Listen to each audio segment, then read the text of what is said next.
Muitas informações do Fluminense neste vídeo da Central. Vou falar da nova parcial de Fluminense e Grêmio, arbitragem definida para esse confronto.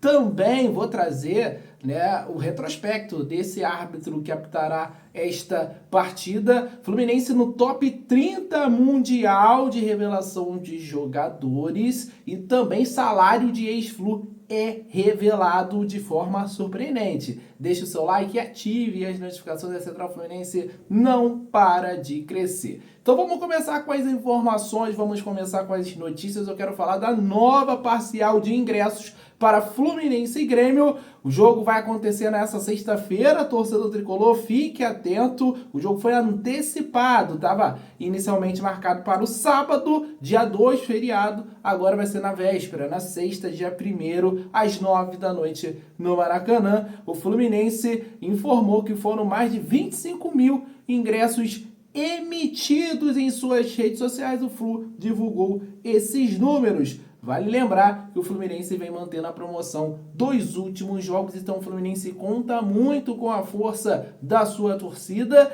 e o Maracanã cheio é significado quase sempre de vitória do Fluminense. E nesse momento de dificuldade do Campeonato Brasileiro, isso é o mais importante, com certeza. Você vai ao jogo, torcedor tricolor? Deixe o seu comentário. Qual setor você vai? Tá na dúvida ainda? Qual é essa dúvida? Deixa nos comentários que a Central Fluminense com certeza irá tirá-la. A gente quer todo mundo no estádio apoiando o Fluminense para a gente ficar garantido na Série A do Campeonato Brasileiro e assim pensar em novos horizontes, bons horizontes para 2025.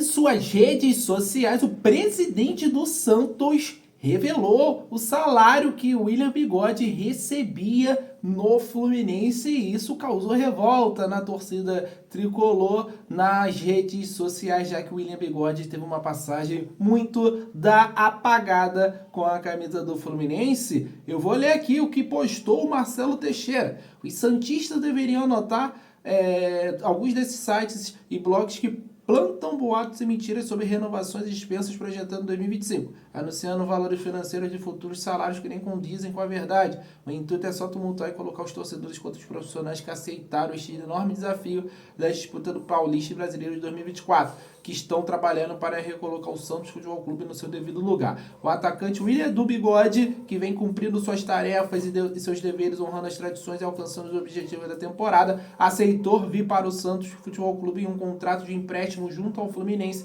que previa sua renovação automática mediante metas esportivas. Antes do gatilho do contrato, foi renegociado o valor para o ano de 2025, bem diferente dos 520 mil que eram seus salários no clube carioca, fazendo com que o atleta, caso permaneça no plantel, tenha seus vencimentos na realidade do teto do ano que vem. O momento é de apoio e união, valorizando o trabalho realizado de recolocarmos o Santos onde jamais deveria ter saído. Restam 4 decisões para terminar essa fase. O Santos está no caminho certo com a responsabilidade financeira, transparência, equilíbrio e respeito ao clube e aos seus torcedores. Claro que o texto, a mensagem era para o torcedor santista, já que ele é presidente do Santos, mas o torcedor do Fluminense ficou sabendo de uma coisa que ele não sabia, que era esse salário do William Bigode, que realmente um valor altíssimo, uma contratação que gerou muita expectativa. O William Bigode era o desejo do Fluminense 2021, foi chamado até de cereja do bolo.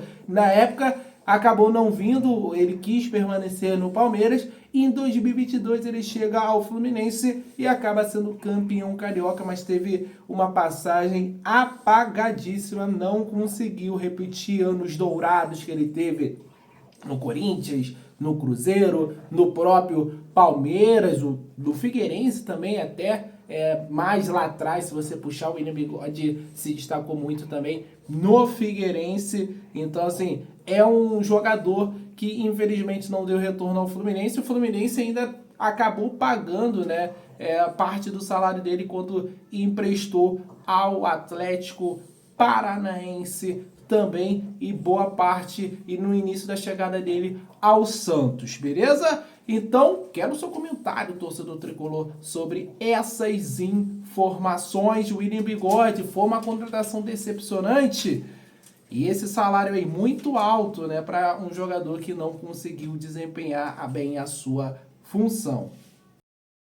Nas próximas informações do Fluminense, eu quero mandar um abraço para a galera que está sempre acompanhando os nossos vídeos por aqui. Um abraço pro Da Mata de Petrópolis, pro Zé de Teresópolis, pro José Roberto de Ceará-Mirim, Rio Grande do Norte, o Robson de João Dourado, na Bahia, e pro Dirceu Gomes de Luziânia, Goiás. Valeu demais, muito obrigado pela sua audiência, deixe o seu like, ative as notificações para a Central Fluminense continuar crescendo nas redes sociais.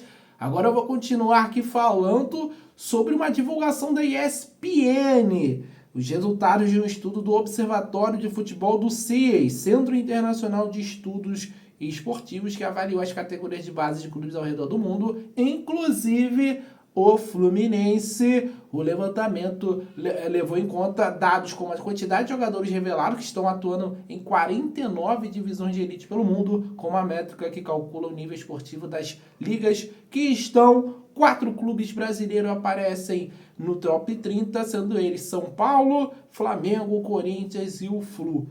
Veja a lista das 30 melhores bases do mundo. O Benfica vem em primeiro, Boca Juniors, Barcelona, River Plate, Ajax, são os 5 primeiros. Defensor, que foi o time que a gente contratou, o Bernal, vem em 6º lugar, time pequeno, né, no cenário até do futebol sul-americano, mas é um clube bastante revelador. O Fluminense está na 30ª posição, tá, gente?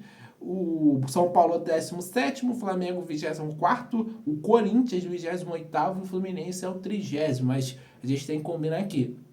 A base do Fluminense é muito melhor do que a do Corinthians, mesmo respeitando essa métrica aí do CIES, e a base do Fluminense é melhor que a do Flamengo. A do Flamengo melhorou nos últimos anos, revelou Vinícius Júnior, revelou o Lucas Paquetá também, jogadores de renome hoje internacional, até de seleção brasileira, mas essa melhora aí da base do Flamengo é muito mais recente. A base do Fluminense, ela tem uma produtividade, a gente pode dizer assim, uma consistência na revelação de jogadores de muitos anos. Eu diria até que já são 2 décadas aí do Fluminense revelando muitos jogadores de qualidade mundo afora. A gente vê no futebol nacional aí vários jogadores revelados pelo Fluminense, tá certo? Então isso mostra como o trabalho do Fluminense é bom, mostra como o Fluminense revela jogadores de qualidade. O problema é que o Fluminense ele não consegue segurar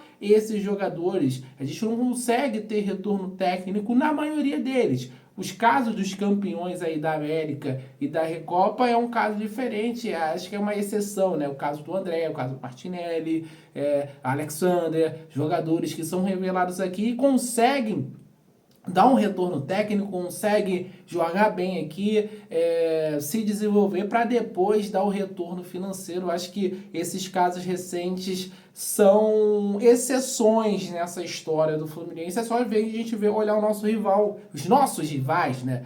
Luiz Henrique brilhando pelo Botafogo, Matheus Martins não tendo o mesmo brilho do Luiz Henrique, mas foi importante em alguns momentos já na temporada do nosso rival. O Flamengo nem se fala, Pedro, Gerson, o Ayrton Lucas. Então, assim, o Fluminense ele tem a dificuldade de conseguir ter o retorno técnico desses caras, isso que deixa a torcida chateada, isso que preocupa a gente. Mas jogador de qualidade sempre surge todo ano aí com a camisa do Fluminense. A gente espera que o Fluminense consiga fazer um trabalho daqui para frente parecido com o que fez com o André, com o Alexander, com o Martinelli, manter esses jogadores por muito tempo aqui para se desenvolverem, usar o André como um case de sucesso para os jogadores da base. Aqui no Fluminense você tem condição de ir para um time importante, uma liga importante, jogar na seleção brasileira depois de se consolidar. Então acho que é esse caminho que o Fluminense precisa fazer para os próximos garotos de Xerém, essa galera aí das quadrilhas 07, né, do Sub-17. O Fluminense precisa fazer isso com os jogadores com bastante potencial, mas você pode deixar o seu comentário também deixando sua opinião, torcedor tricolor. A última informação desse vídeo é sobre a definição da arbitragem de Fluminense e Grêmio. Vai apitar o Matheus Delgado Candansan. Vai ser a quinta partida do Fluminense comandada pelo jovem juiz. Ele tem apenas 26 anos de idade. Ele apitou 4 jogos do Fluminense ao todo. São 2 vitórias diante de Cruzeiro e Coritiba, além de um empate contra o Juventude e um revés no jogo em que o Fluminense visitou o Cruzeiro nessa edição do Campeonato Brasileiro. Então o Fluminense tem um aproveitamento ok aí com o Matheus Delgado Candansan. A gente espera que faça uma boa partida, porque a última rodada do Campeonato Brasileiro deixou uma impressão horrível, né? O Flávio Rodrigues de Souza, árbitro paulista, o Matheus Delgado também é paulista, fez uma barbaridade na arbitragem de Vitória e Fluminense. Ele queria dar aquele pênalti ridículo do Thiago Santos, que o VAR chamou, e ele conseguiu dar aquele pênalti lá nos minutos finais da partida que decretou a derrota do Fluminense. Ah, mas o Manuel errou no lance. Concordo, se ele não tivesse errado, não teria pênalti. Beleza. Só que isso não apaga aquele pênalti ridículo. Não foi pênalti, gente. Não tem como. Ah, o Fluminense jogou mal. O Fluminense jogou o primeiro tempo de forma covarde.